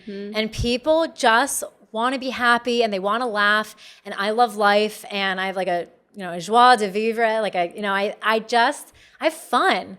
So like when things are terrible, I'm still, you know, you still have to laugh about it. And also I think being real and showing that and showing when you fall on your face and you're gonna make fun of yourself. And the number of times I've fallen on my face in front of live television cameras with millions of people watching. And I realized, oh gosh, I still have a job at the time.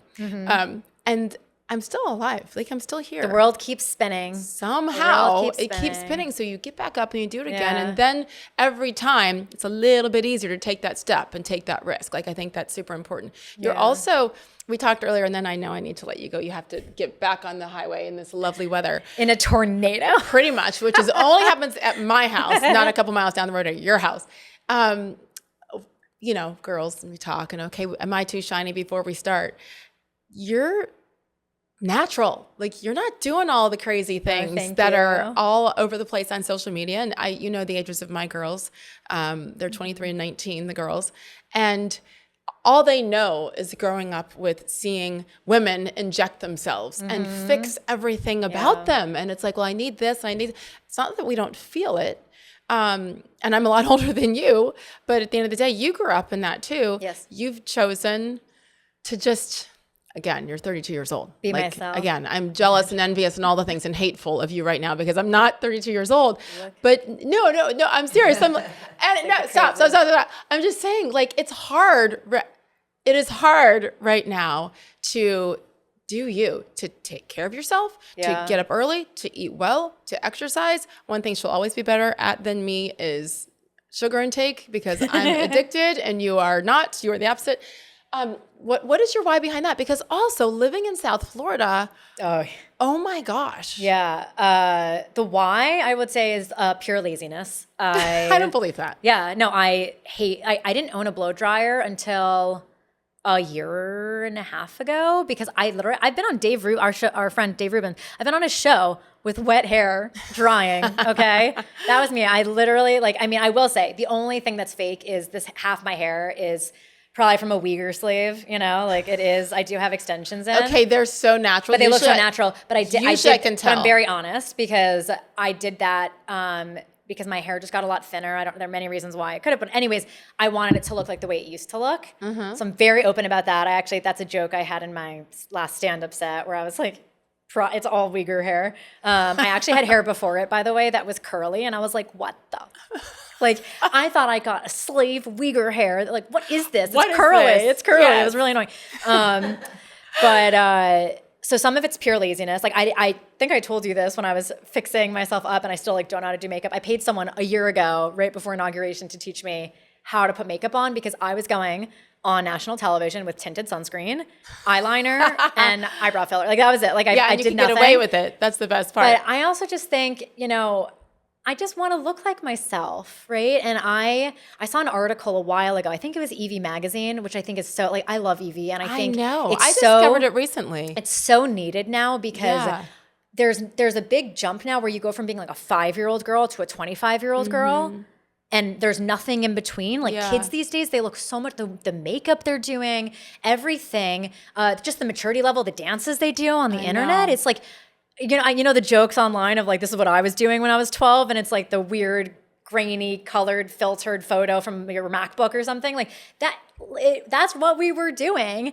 And so Evie, I really appreciate them. And they had an article months ago that said, it was basically saying, I think it was about Sex in the City and how like everyone's faces look different. Yeah. And now everybody looks the same. And I think everyone's thinking the same, looking the same. And like, do men actually think this looks good? That's what I'm wondering. So like when women look like a brat doll with the crazy lips, I'm like, it looks ridiculous. You look frozen. Like no one looks good. Like you get like the Chrissy Teigen, Putin. I think they look really similar now because they keep putting so much filler in their faces. Chrissy Teigen. Who used to be, by the way, wait, this is so funny. Beautiful. Small side story is that her husband, John Legend. I was about to say Lennon. I'm like, that's so not right. John Legend, who actually he also went to Penn. And I know it's such a weird, as did Trump, by the way. P.S. But yeah, he'd be like, I went to the Wharton School of Business, so I'm like really smart. But I'm just like Trump does, I'm going to weave us back to this. John Legend, married to Chrissy Teigen, used to be dating Osama bin Laden's niece. What? He used to date Osama bin Laden's niece, and he somehow still wound up with a bigger terrorist, which is Chrissy Teigen. Oh but Chrissy Teigen, she looks crazy with the filler in her face. Like her cheeks are like out to the stratosphere at this Crazy. point, just I like know, Putin. but she didn't need it. I thought she was so stunning. I met her probably 15 years ago when they first started dating. He came looked into beautiful. ESPN. One of a typical woman who's so stunning, and you go, why? Why? But now they're also, by the way, I always say for women that you can just see blatantly what's been done, and I don't even know that much about it, but it's obvious, filler, lips, all the things. I'm like, their husband must not like them or love them at all. In order for them to be like, babe, we're not doing that. We're not. Yeah. Like, all of us are imperfect, but I love you, and I love you the way that you are. Please don't do that. But has that ship sailed? I was like, my other secret, I have no Botox. I've never done Botox in my face, ever. I actually just stopped expressing with my eyebrows years ago. No, like I can't look, there's no Botox here. None of that. No. I when I say stopped expressing, like when I was in tech, I realized it was very powerful because it was all men in like engineering and data science. And someone would ask me my opinion, and I do show exactly how I feel on my face. That was always my feedback when I was in finance at Goldman. They'd be like, Wex, we all know Doug is retarded, but you show it on your face when he asks you a question. I'm like, okay. And they're like, we know Israelis are blunt. And I'm like, yeah, you're right. I'm Israeli. I'm just blunt. And I'm like, no. No, I stopped expressing, but because it's Florida, I do the underarm Botox. For sweating. For sweat. And it's so helpful. My daughter's been begging me for that for so long, and I'm like, no, and no, because I'd have to pay for it. Does it work? Yes. It's so, because here, you walk out of the house and you're covered in water. Just immediately. Like you're not even, it's not even sweat. It's like the humidity here is so, I forget when my hair air dries every time I visit New York, I'm like, I forgot how straight my hair is and how like shiny it could be, because here, it doesn't matter what you do. We're living in a sauna down here, True. You know? Which makes the skin healthier, though, as long as you put your sunscreen on, right? I don't do sunscreen. Excuse me? I don't. No, I do. Because there's chemicals, because why? I just think that like our skin is meant to be exposed like here and there in small increments to the sun. You know where you live, right? Yeah. No, but in the summer I get very pale because summer in Florida is our winter. It is. So everyone's inside. You just stay inside. You don't do anything. It's dead. No one's here. So I stay out of the sun completely in the summer, and I have like some Asian grandma gardening hat that I wear, which is less for the skin and more because it like just makes your hair color crazy. My hair got orange one summer from this somehow. But black don't crack. Hi. Theo, yeah. Hi, I know. I wouldn't know. I wear a lot of sunscreen. Just saying. But I also have things that I've been super self-conscious about for many years. What? Like melasma. Do you know what that is? Is that skin discoloration? Yeah, and like spots that I used to think, it started off as a couple of clumps of freckles. And then it just grows and grows and grows, especially with hormones that are fluctuating, and especially, that happens a lot of times when you're pregnant. I didn't get it during any of my 3 pregnancies, but I started to get it after 40 actually. And now that I'm in my 50s with menopause, it's like all over the place. And so so I don't have wrinkles. Thank you, Dad. My Irish Italian mother is like, sorry if you ever do get them, that's me. But so far, Dad's winning. And but we only see what's bad, right? So for me, yes, thank you. I have good skin and not many wrinkles, but like those spots, I'm convinced that and it's just a little concealer, whatever, but I'm convinced if I don't put it on, that literally people aren't looking at me in my eyes. They're only looking right there. They're only looking at that's spot, crazy. right? Which is the insecurity. I mean, we all have something. So I tell my girls, but how do we get to the point where we're okay with those things? I'm trying to live it with my daughters. I'm failing in many ways, but I don't want them to be so hard on themselves as I have been. There's a fine line, because I do think there's something that would be good about society going back to nice presentation. Yeah. It's actually really rare that I'm wearing jeans right now because first, they're so uncomfortable. Like, who wears? But I noticed you always wear jeans. I noticed you wear jeans. You did so much homework on me. I looked at like a few videos. Yeah, but like, of course I did homework. I went to Wharton, okay? That's what you do. That's what I do. But I think like I've actually started dressing up for my flights again. When they're not long, not like the long haul flights where I want to be comfortable, but when I have my 2.5-hour flight to New York, I'll wear like a cute outfit, maybe boots with a little heel on them. Yes. And it actually changes, care. And you show up for life and you show up for other people. And I think that's nice. So I think a little presentation. Like I do like that now my hair's dry when I'm doing shows. You went all out for me. I really did. Half of it, I think it's still like, because it's so the extent there's so much hair now. Like I think it's like still a little wet back here, but I think that's nice. And then there's the fine line of when it becomes that nothing is natural. Like, you know, when I've dated guys and, you know, I'm not waiting for marriage, and a guy will say like, you look the same at night as when you wake up. But it's crazy that they notice that. Yeah, because they've gotten used to the other, where it's like, and you know, being in TV for 30 years kind of ruins you too, because you go and you have a makeup artist, and then you look great, you feel great, you go to the grocery store looking great, and then you take it off and people are like, who is that? Well, you also, know? I'm okay with listen, I wear makeup when I go to these events now. I want to look nice. I do the fake lashes. I have some little, I have a little fake right now, but I look like myself. Yes. Right? Like it's looking like yourself. Yes. Just like a clean, like, you know, just a brighter version of yourself. What I really don't like is how people are changing the way they look, that they look like different people. They look like different humans. And that's really bad. And like the way people do makeup, it's not that you're doing makeup for yourself now. It's here, like, there are all these videos now on TikTok and Instagram showing someone making them like with all the makeup and how they could transform their face into something entirely different. And I know that's where like catfishing comes from, right? And like photos are fake, or like with the makeup you look totally different. But like now everyone contours their face the same exact way to look like it's a Kardashian look. Like I say the Bratz doll look. And that's what I really don't like. I also think like I hate the feeling of makeup. I know. I hate the especially way this feels. down in South Florida too, where with the humidity, and it's like a lot of my friends, they say they wear makeup because it makes the skin bad. But the skin's bad because they're wearing so much makeup. That's the reason why. But I think people would be happier. And like a lot of other countries do this. Like in Israel, women don't dye their hair. And I'm like, wow, women go gray that early? But like, it's nice to see people looking natural. So I'm with you. Also, I've noticed this, that my videos tend to do better. And that's not why I stay natural, but a lot of times my videos do better. Really? When I don't look as good. I think we need to give credit to your followers. And I think most people who prefer just be you. Yeah. Because we're all imperfect. And when we see other people, especially women, kind of owning it, being like, yeah, okay. I feel like she's telling me right now that like I should own looking back. Not at all. First of all, you can't. She's like, you're so brave for looking like shit. No, that's not true, because I watch your videos. And what did we talk about earlier? Because your skin is so good. Like you can do it. There are other people who couldn't get away with looking natural. It is what it is.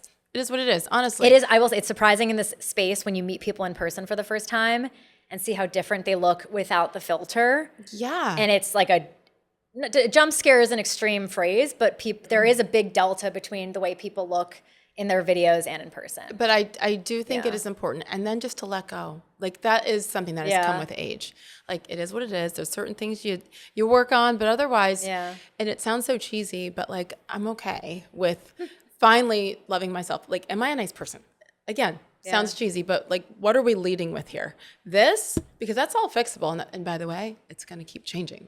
Yeah, well, Father Time always wins, right? What's going to happen to all these people who've been pumping their faces this way for 10 plus years? I know. And then like you said, the pendulum always swings. Always. And but also I didn't do this to be pretty. Like I didn't do videos to have people think I'm pretty or compliment me on my looks. I did it to say, this is what I believe in. And you could agree with it or not, but maybe it'll make you think differently. Are you single? I am. Fully? Single. Yes. Looking? Yes. Okay. Do we have a type? Does he have to be Jewish? Yes. Okay. Yes.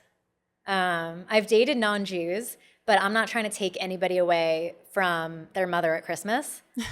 And I love Christmas. I wish my friends a Merry Christmas. Like when I go to the grocery store and they're like, Happy Holidays, I'm like, and Merry Christmas to you. You know, like but you're respectful of everybody. But I have a Jewish home. Yes. And I think even less religious Jews. I went on a date with a Jewish guy last week, and he doesn't even realize like how big our difference is in where I am, where he is, and like he doesn't even know what he's not doing. Yeah. So at this point, the difference is just too big. But also my personality is quite big, and so it's like I have a personality not meant for a Jewish guy, in general. I think. Goodness. Yeah, but I love that you know it. And I've always wondered, I have many Jewish friends who are married to Christians and vice versa. And I'm like, how? Based on, but again, I guess if they're not overly religious people, then it doesn't matter. For me, I also said, and Dave asked me my list of requirements. My first was about taking that faith journey with me and, knowing he wasn't, that he was Catholic. But also. Which is basically a different religion. It is. Yeah. It is. Yeah. These days, which is a fascinating conversation as we grew up Catholic, but certainly taking some turns and really trying to figure out and explore more. And I also don't understand how people can be married if you're, a liberal versus a conservative. I don't believe in that kind of intermarriage. I do to an extent. What I will say is two things. One is the man can be conservative, the woman could be liberal because women are supposed to be emotional. We're emotional creatures. Yes. Emotionally insane. It's kind of insane. And out of control. Yes. The white liberal woman. So that makes sense. But what? I don't want to be in a lesbian relationship. You would think I want to go out with a liberal guy? Same thing. That is the definition. I left New York because I'm not a lesbian. There were no straight people to date. Oh my gosh. So there's that. And you want babies? Yeah, God willing. Someday? God willing. Theo's not a baby. Listen, I know he's here.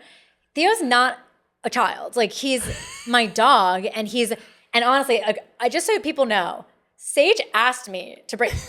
Basically, I'm here because she wanted Theo here, which I love that he's just a Theo first, then Arynne. Right now. Yeah, but he's a dog, and I love him. He's the most amazing dog. I got so lucky with him. Yeah, but he's not a child.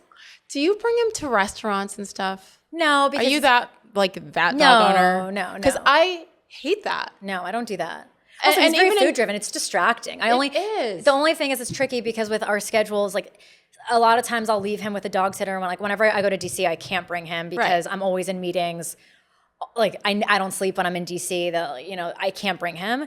But for certain things, when I'm in Florida and I have meetings, but he needs to be walked and you could do the sitter. But at some point, it's why do you have a dog if you never see the dog? So. I and he's a really good flyer. I just brought him with me to Montana. That was so much fun.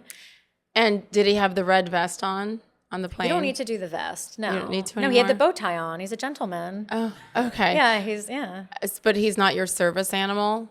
No, why are you outing me on YouTube, Sage? What the you know why? It's because I made the joke about Joe Rogan and Dana White at the beginning. And this is your revenge. Full circle. Very end. I look at people like you, service dog, red vest. I so hard judge you. No, he's not on the red vest, but he's very well behaved. I get us first class. We don't bother anybody. He's so spoiled. He goes under your feet. People ask me, they're like, "Oh, does he love?" I'm like, he expects first class. What do you mean? My God. He's a Jewish American dog. Say, he's not an Israeli. You know what I tell him all the time? I say, if you were an Israeli Jewish dog, you'd have to be hunting terrorists in tunnels in Gaza. Okay, you'd be working. You'd be earning your meal. You know what happens here? Jewish American dog, he's on a prescription food diet. Shut up. He's a sensitive tummy. He's highly allergic to dairy. The vet came to me. She's like, I have never seen this number before. He is so allergic to dairy. And I was like, oh, who's a little Jew? Who's a little Jew? And she was so uncomfortable. I was like, you could totally laugh at this. And she's like, no, I can't. She's like, no, I can't. It's okay. No, it's fine. She's like, it's totally not fine. And she's not Jewish, right? And she wasn't telling Jewish, you yeah. that as a Jewish girl, you can't say that about your Jewish dog. Yeah, yes. yeah. And I was like, no, I totally can. You're going to be a hot, pregnant wifey someday. God willing. No, you are. You are. And it'll be fascinating to see how you parent, especially daughters. Oh my God. By the way, would you take matters into your own hands? Yeah, of course. Surrogacy? I guess. So surrogacy is I don't know how I feel about it. I don't have I see the arguments against it, but I have some friends who've had to do it, or they chose to do it. I'm an IVF baby, which is a topic we don't have time for, but I think is a big, we can talk about a million things, but I know. Yeah. But in the movement, I think we should be pro-family. I totally respect. And again, the Jewish concept is just not the same as the Christian concept of dealing with IVF. We just don't have the same hold up there. I'm so thankful to. Also, when I was made on a little petri dish, when I was in science in high school, we all knew I was the IVF. My parents told me. My friends would come up to me in bio with a petri dish and be like, "Arynne, look, home." But I was always so thankful. I thought like my parents wanted me so much. Look what they and did. And in theory, they technically never had to have sex to have me, which is fabulous for me. But, or it means they had so much sex and it didn't work that they then had to do IVF. I'm thinking but that one. But yeah, but IVF back then, it was like, we're mashing it all together and like seeing if it works. Like they didn't choose my gender, let alone any of the other things you could choose now. And so now we're in this like really crazy wild west where like, again, like anything, you could have the extremes on either end. Like, do I think you should choose everything with your embryo? No. Do I think we should get rid of IVF? No. And I don't like when right now people love to criticize something like IVF, but this applies to many other things. And they'll criticize it saying, well, it's our food supply and all these things that are poisoning us that are making us less fertile. I'm like, yeah, sure, that's true. But like, so you're going to say people should just like not have kids in the meantime as we try to solve for those issues. Right. Like, I don't agree with that. Yeah, so that's me. And I wanted to say one thing because I said two things before, and I'm going to weave back just like Trump. It's not all over the place. It's actually genius, as he says. He's like, seems all over the place, but I'll always come back. And he does. On the religion part, which is when you have that intermarriage, like with Jews and Christians. I have a friend who's never cared about her Judaism, which is very hard for me. Makes me very sad. We're not a proselytizing religion. We don't care if other people, you know, we're actually not allowed to try to convince people to be Jewish. And it's not like a Hodge twins dark conspiracy theory that's completely untrue. People convert into Judaism all the time. A friend of mine converted just 2 weeks ago. I was at her conversion, and you can convert in, but we're just not supposed to force it on other people. And by the way, we believe everyone goes to heaven as long as you follow the 7 Noahide laws. And like, I think you go to heaven. I know I had a conversation with Seth Dillon about this recently. I said, Seth, I know you love me and that's why you want me to accept Jesus to go to heaven. And that's fine. Like, you think I'm not going to heaven, but like, it doesn't bother us because we think we all like, right. I think it's all good. Like this idea of like, are Jews the chosen people? It's like a whole other thing that people are getting into now to act as if we have a superiority. Chosen just means chosen to have extra homework. We are chosen to keep to keep a covenant with God, to have commandments, and we don't think you're obligated to. Like, you can if you want, but you don't have to. And it just elevates life on earth. Like, that's the point of keeping these commandments. That's what chosen means. But this friend married a Christian, and Christianity means a little to him, not that much, but a little. And I said to her, you should have a Christian home because the best gift a parent could give their kids is faith and feeling comfortable in faith. It's really hard to grow up with nothing and come to it later. Yep. So if you raise your kids in a home where they believe in something, then later in life, if they choose, maybe they get interested in, but that's not why I'm saying it. I'm not saying it so then eventually they're interested in Judaism. I just think it's when you have, if you're an expert in everything, you're an expert in nothing. Like, if you have both religions, you have neither religion. It's so true. And you're the first person I probably really had this conversation with, but I think it's so true. And yes, love is love is love. And I now know you need more than that. Yes, love does not conquer all. Correct. And I think there's nothing more important. And Charlie had this tweet just a few weeks before he was killed, which is God, then family, then country. Mm-hmm. Yep. And I think that, those are my priorities as well. Final question maybe about priorities. I don't know. You've done so much and you're so young and you're so courageous and fearless. I mean that. Give it 10 years. What does it look like for you? Oof. Well, first, kinahura, superstitious. So in 10 years, God willing. I don't think about like what my output looks like in terms of work. I always think about input, not output. And so I think that's just a healthy way to think about it. And the space is changing so much. Who knows what it looks like? I don't know. Maybe I'm in a refugee camp with all the other Jews because we get kicked out somewhere. But in general, I don't think about it professionally. I just imagine a house full of books and really noisy kids. So, God willing. I look forward to watching that from afar and close up because now I'm inviting myself to your house. Not because of you, because of Theo. Because of Theo. I'll give you the code. And because apparently you're really good at dinner parties. Yes. First one. Yeah. Tonight? No, not first one. I just happened to have one tonight because I have a family member visiting very last minute who decided very last minute that we would host. But, when you said it, I thought it was like, oh my gosh, I don't do this. And stress. No. You do? Okay. No, okay, fine. Yeah. So when I show up knocking, I'm not going to be stressed out. I'm not going to be concerned that you're not prepared. No, always that's Let's whip it together. a good Jewish home. I was going to say. There should always be extra people showing up. You should always have enough food to feed an army. And you're always welcome. The fact that you've done all this in 2 years, it's nuts. And I hope in those quiet moments that you can do this, you know, and pat yourself on the. You need to. I'll do it for you too. Pat yourself on the back because you could have stayed in that really good job in that career and where you're comfortable. But obviously that's not what guides you. No. So but you know what? It wasn't we're winning comfortable. from that though. I know, but that's the beauty of it. And that's why we have to keep sharing these stories. Yeah. Because people think, oh, look, and she's so confident on social media and she's so beautiful and look at her skin, right? And she's so natural. But all the things, and she's funny and she's smart and she's challenging me. And there's still the other part where it's like, okay, did I do that right?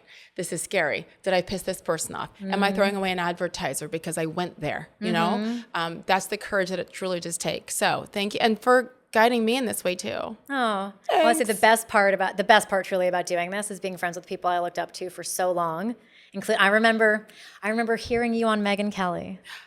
Honestly, 2 days after I left ESPN. I remember that interview. Really? I didn't Yeah, because what did I say? I listened to Megyn. Yeah. I listened to her every day, and I remember you on Wow. her. And now we're sitting here as friends. It's crazy, but like it up was in your such a bathroom raw, in your apartment hanging out, you know? getting socks for the dog. Yeah. But it was such a scary, raw moment, and I didn't want to be part of any of this. Fine, have my own show, but to talk about things that actually matter, that isn't like baseball, football, fantasy football, basketball, you know? Like that was my safe space because I knew it. And I was comfortable and I could have debates and yeah. Now look at us. Look at us now. But I will say there are different ways to be courageous. Yeah. And I think we're very blessed because we get to do something where like hanging out with a friend is part of business now. Yeah. And that's the biggest blessing. Like I always say, you know that gay ass phrase? It's like if you do what you love, you'll never work a day in your life. Well, I guess I'm gay because I love what I do. And it's so much fun, but not everyone gets to do that. I think, and like for whoever's listening, like it's good to have pride in just a job and to have a job that's just a job. And I think that's okay too, you know? I totally do, but I also think like that's the cool thing is every person that is nice enough, honestly, to the tail got the camera. Oh my God. Finally. No, but like I learn. You know, Yes. I learn because every single person's experience is different, which is why the opinion is different, et cetera. Like I'm learning and I have so far to go. Like it's intimidating. It is. I don't think I'm a conservative influencer at all. I'm giving my opinions and trying to figure out what it all means and what do I need to do better. And okay, I still have 3 kids over here and I'm newly married and I'm trying to figure it all out. Yeah. Like it's a disaster here. This is all fake. I'm trying to get you This is real. That's real. Okay? This is real. I did want to plug this in to say I think the only woman in my building in Miami that has real boobs. They are real, and a real butt and real lips. They're mine. They are mine. They're mine, damn it. Yeah, she looked at my boobs right now. By the way. She just looked down. That's because now Men are trained. Men they don't. No, this is envy and jealousy. This is all of it right now that you're acknowledging that they're real. They are real. You can leave now. That's a great way to end, huh? Cut. I love you. Thank you. I love you. So good to be here. Arynne. There's my black no girl one, spelling. Your name is white. My name is black. 100%. Yeah. Who's the DEI hire, actually? Definitely me. It's the Sage Show.